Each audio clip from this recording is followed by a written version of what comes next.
रहस्यमयी हवेली। रघु एक युवा था जो अपने गांव से शहर की ओर नौकरी की तलाश में निकला था।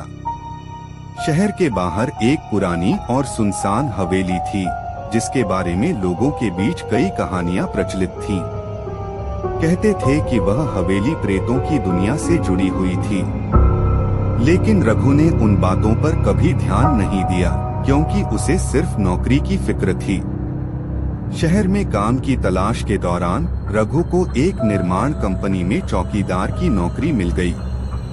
यह नौकरी सुनसान जगहों पर रात में निगरानी रखने की थी।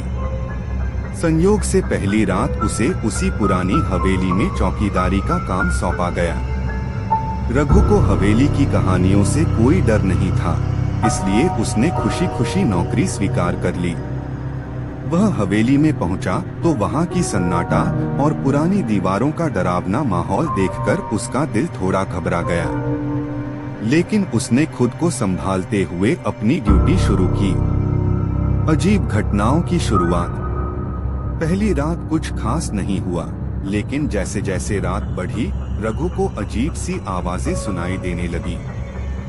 हवेली के अंदर से किसी के चलने की आहट, दरवाजों के खुलने बंद होने की आवाजें और कभी कभी हल्की सी हंसी सुनाई देती। रघु ने सोचा शायद ये हवेली के पुराने ढांचे की वजह से हो रहा होगा। अगली रात रघु को फिर से कुछ अजीब घटनाओं का सामना करना पड़ा। हवेली की एक खिड़की अचानक खुद ब खुद खुल गई, जबकि उसने उसे अच्छी तरह से बंद किया था।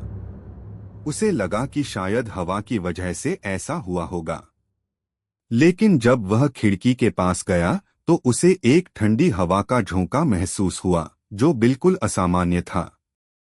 उसकी रीढ़ की हड्डी में ठंडक सी दौड़ गई, लेकिन उसने खुद को शांत रखा। हवेली का रहस्य।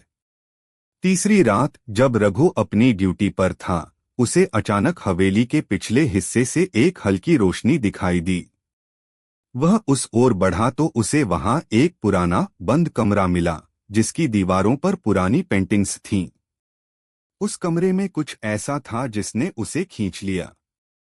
कमरे के बीचों बीच एक पुरानी सी तिजोरी रखी थी।